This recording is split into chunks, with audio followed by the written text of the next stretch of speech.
Bencana yang timbul ketika musim penghujan tiba adalah banjir bandang.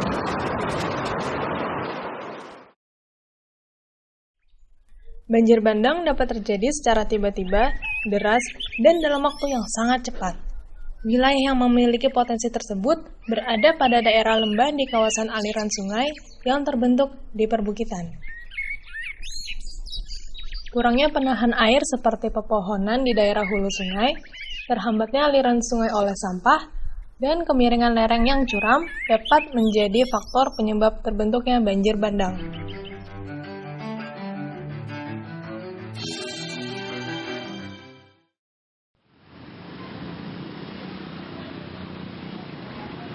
Majalaya, sebuah daerah yang terletak di Kabupaten Bandung yang memiliki sejarah historis dengan bencana banjir bandang sejak tahun 1980. Kegiatan perekonomian yang bergantung terhadap industri tekstil membuat daerah ini pernah dijuluki sebagai kota dolar pada masanya. Beragam kegiatan yang hadir di kecamatan ini bercampur dengan kewaspadaan terhadap bencana yang kerap kali datang secara tiba-tiba.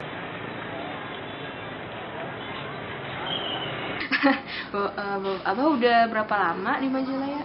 Di Majalaya itu sejak dari tahun 70 awal. Tadinya banjir itu sebetulnya udah dari tahun 80-an awal. Cuma biasa-biasa saja. Makin kesini mungkin karena peralihan hak guna itu ya, hutan dari jadi ini tanaman ini tanian itu si tanah itu sering longsor, itu yang sering membawa bandang. Banjir bandang itu yang paling takuti karena yang namanya bandang itu bandang ya, air gede banget gitu. Nah itu yang susah diprediksi itu dulu ya. Tahu-tahu nggak ada hujan, nggak ada angin, longsor datang gitu. Nah, itu yang paling takuti. Banjir bandang terbesar sepanjang sejarah Majalaya pernah terjadi pada tahun 2011 yang membawa dampak ketinggian muka air dari dasar sungai mencapai 4,75 meter. Kerugian yang diperoleh oleh masyarakat bukan hanya dari segi materi, namun juga secara psikologis. Beliau adalah Riki Waskito. Warga sekitar biasa menyebutnya Kang Riki. Beliau merupakan salah satu anggota tim Garda Caah yang peduli akan permasalahan banjir bandang di Majalaya. Sudah sejak kecil, beliau merasakan hebatnya banjir bandang yang menerjang daerahnya. Begitu pula kisah yang digambarkan oleh Kang Riki terhadap cara adaptasi masyarakat daerah sekitarnya untuk menyelamatkan diri dari banjir bandang. Ini tuh dulu tuh di saya tuh nggak serendah ini. Dulu? Iya segini kalau bisa. Dulu tuh. Oh, jadi ini udah tertanam ini? Iya, bukan ditanam. Sama lumpur, naik terus ya? Ada sedimentasi di darat. Itu kan. Karakter bandang itu kan cepat ya. Iya. Dalam fraksi menit, air luapan kan cepat. Makanya itu kadang nggak keburu gitu. Ketika pasang bendungan itu nggak keburu air cepat naik masuk, ya udah ini buat biar mempermudah gitu. Ini kan dimasukin karung lumpurnya di sini. Nah yang di sini itu kan tadinya nggak setinggi ini saya bilang kan. Ini udah didiamkan aja lah.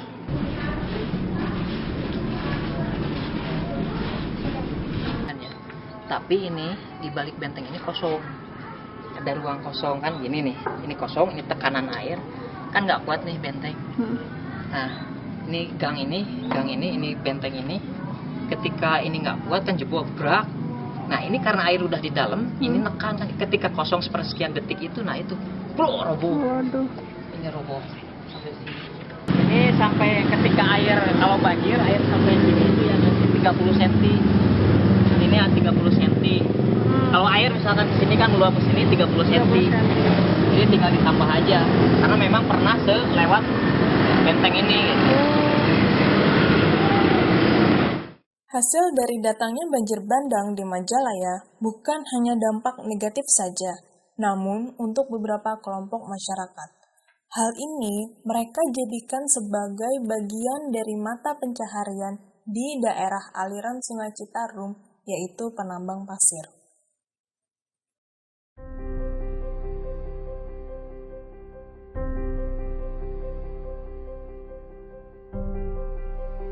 Perjalanan dalam menelusuri banjir bandang ini akan kita mulai dari tempat di mana sumber pertama dari daerah aliran Sungai Citarum bermuara, yaitu Situ Cisanti.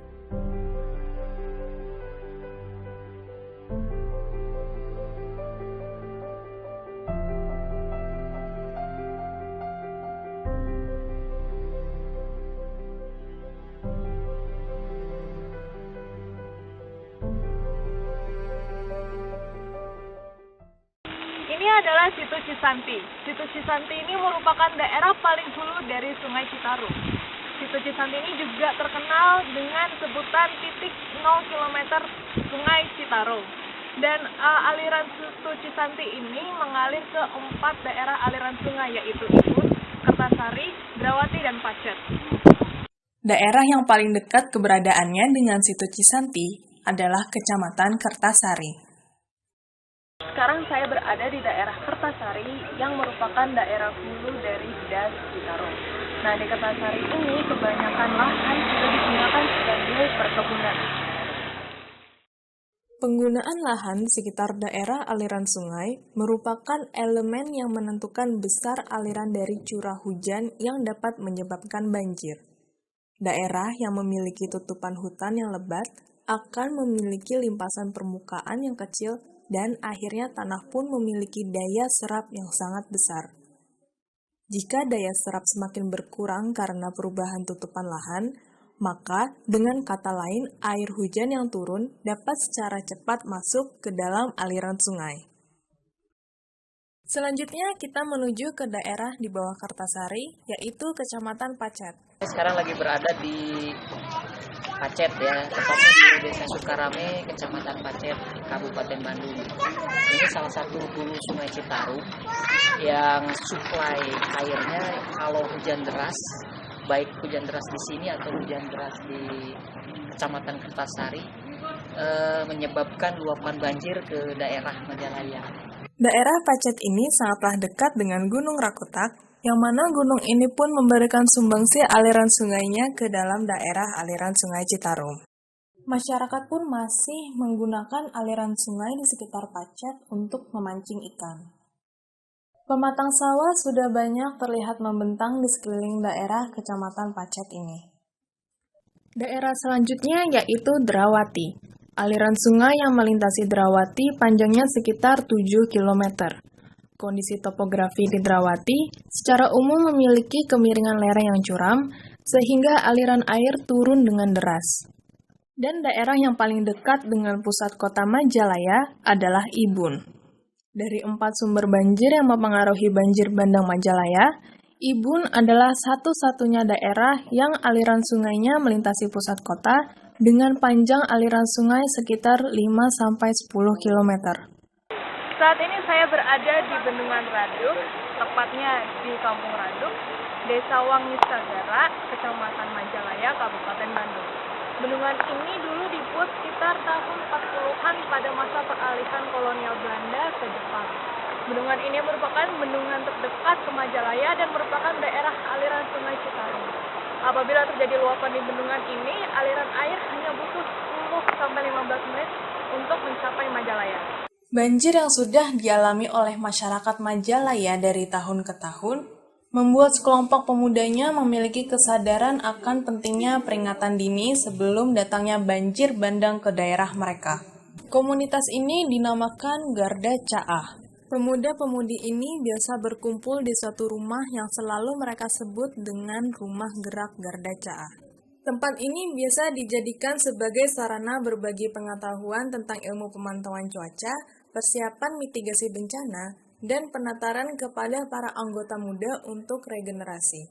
Pengamatan cuaca, pemantauan arus, mitigasi, evakuasi, serta kegiatan SAR lainnya pun sudah sering komunitas ini lakukan di sela kesibukannya. Kang Mimit adalah salah satu gugus fungsional yang secara sukarela membantu Garda Caah dalam pemantauan cuaca dari dulu hingga sekarang. Dulu beliau memantau cuaca hanya dengan melihat langsung kondisi awan dari atas rumahnya. Dan dulu misalkan, kelihatannya Ibuan hujan, coba cek siapa yang ada teman dari Ibuan, itu hujan nggak? Hujan, besar nggak? Besar, misalkan udah berapa menit? Perhitungannya gitu. Kalau misalkan cuma 10 menit, 20 menit itu nggak terlalu membahayakan. Tapi kalau udah 30 setengah jam besarnya, kita hitung berapa di sini 30 menit, terus baca hujan nggak? Hujan. Oh 30 menit sama, kita jumlahin. Kata Sari hujan nggak? Hujan. Oh berarti ya mungkin kemungkinan ke Majalaya lumayan besar gitu. Pemuda Garda Caah biasa melakukan komunikasi dengan menggunakan HP sebelum adanya teknologi informasi seperti saat ini. Kini, informasi cuaca dapat dengan mudah diakses melalui internet. Saat ini, Kang Mimit dapat memantau cuaca dengan memanfaatkan informasi yang disediakan oleh WCPL. WCPL adalah singkatan dari Weather and Climate Prediction Laboratory, sebuah website yang dikelola oleh Program Studi Meteorologi ITB. Sistem informasi dalam website WCPL ini didukung oleh pemasangan alat AWS di 4 titik penyumbang banjir di Majalaya, yakni Kertasari, Pacet, Drawati, dan Ibun. AWS atau Automatic Weather Station merupakan teknologi yang didesain untuk mengumpulkan data parameter cuaca seperti suhu, curah hujan, tekanan, dan kecepatan angin. Sistem di dalam AWS yang telah terautomatisasi mempermudah pengguna dalam proses pengamatan. Data yang dikumpulkan oleh AWS dikirim ke dalam sistem server, kemudian diolah dan ditampilkan di website WCPL. AWS yang terintegrasi dengan website WCPL merupakan serangkaian upaya dalam mengurangi resiko kebencanaan di Majalaya. Peranan teknologi menjadi sangat penting dalam mempercepat evakuasi masyarakat ke tempat yang lebih aman di saat peringatan hujan deras dengan intensitas yang besar terjadi. Ada beberapa alasan mengapa kita tergerak untuk melakukan pengabdian kepada masyarakat di Bandung Selatan. Yang pertama adalah lokasi banjir ini berada di Bandung Selatan, artinya ada di lingkup cekungan Bandung. ITB sendiri ada di Bandung. Sebagai perguruan tinggi, sebagai akademisi di perguruan tinggi di Bandung, seharusnya kita mempunyai kepedulian terhadap masyarakat dan lingkungan yang ada di sekitarnya. Sebetulnya kegiatan ini melibatkan beberapa unsur, yaitu pemerintah, akademisi, masyarakat, dan juga pihak swasta. Nah, pihak swasta dalam hal ini PT Asuransi Maipak Indonesia itu memberikan fasilitas kepada kita, yaitu penyediaan automatic weather station dan automatic water level recording. Itu untuk dipergunakan kami dan Garda Caah untuk peringatan ini dan penelitian. Ini adalah suatu rangkaian yang panjang, terutama dari tahun 2015 kita melakukan pemasangan AWS. Kemudian sekarang ini dengan adanya fasilitas dari Maipak, kita mengadakan commodity development yang meningkatkan kapabilitas masyarakat. Kemudian kita mengadakan workshop untuk membicarakan bagaimana perkembangan sistem peringatan dini untuk kedepannya. Ya, kami tertarik untuk ikut serta dalam kerjasama ini karena memang mandat yang diterima oleh Maipak yaitu pengelolaan risiko bencana. Nah, salah satu misi kami adalah menggalakkan kesiapsiagaan menghadapi bencana untuk masyarakat. Nah, kami lihat di kerjasama ini satu, pemasangan alat early warning system ini nantinya dapat dimanfaatkan oleh masyarakat untuk mempersiapkan diri, terutama di wilayah Majalaya ketika terjadi bencana banjir. Nah, disitulah kenapa kami tertarik untuk serta dalam kerjasama ini. Dengan adanya alat AWS yang dipasang di sekolah kami, khususnya SMP KP Ibun dan SMA KP 1 Pasir Ibun, ini sangat berguna sekali, ya, terutama untuk sebagai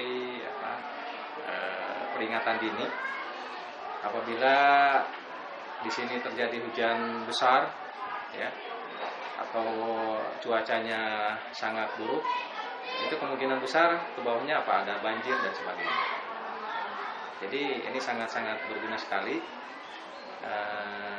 terutama bagi masyarakat di wilayah Kecamatan Majalaya, Sorokan Jeruk, Ibun dan sebagainya. Curah hujan kan kelihatan sekarang, tekanannya sudah kelihatan, terus curah hujannya lebat atau kecil sudah kelihatan.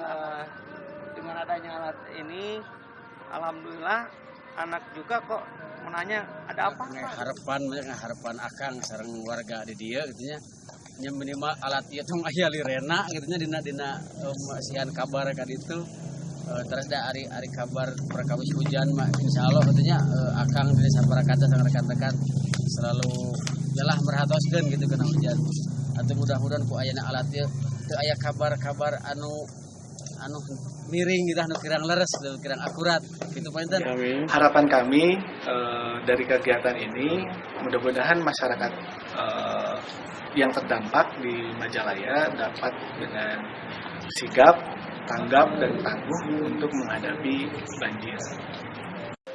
Harapan kami dengan adanya program ini nantinya satu, banjir di Majalaya itu dapat lebih dimitigasi, dalam arti ketika banjir datang masyarakat sudah dapat diberikan early warning sehingga bisa mempersiapkan diri yang pada akhirnya kerugian yang ditimbulkan dapat ditekan seminimal mungkin. Bencana alam terjadi di luar kendali kita. Yang ada dalam kendali kita adalah bagaimana cara kita menyikapi terhadap musibah tersebut. Setiap musibah merupakan pengingat bagi kita akan keseimbangan alam dengan manusia.